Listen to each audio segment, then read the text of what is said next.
How to recover a WhatsApp's view once photo. Today in this video I'll show you exactly how to do that, so follow up with me. Now once I open WhatsApp, I find some view once photos ready for me.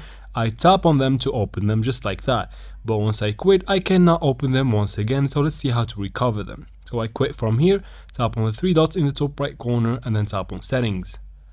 From here tap on chats, tap on chat backup, and then tap on the backup button to back up the chat.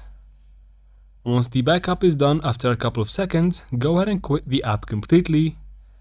So go from here to your files manager and then go to the Android folder, tap on media, and then rename the com.whatsapp folder to any other name. So I'm just gonna add a 7 randomly and then tap on OK.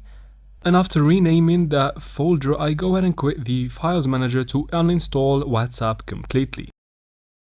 So just like that, once I uninstall it, I go to Play Store to install it once again.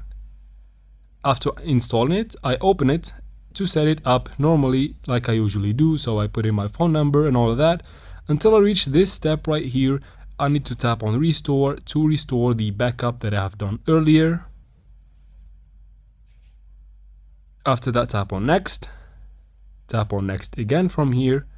Once the app is all set up, I quit and I go back to the files manager, same folder, Android, media, and here I should find those pictures saved for me. And that's how we do it, guys. I hope this video was helpful. Please like and comment down below. Don't forget to subscribe for future videos like this one, and thank you for watching.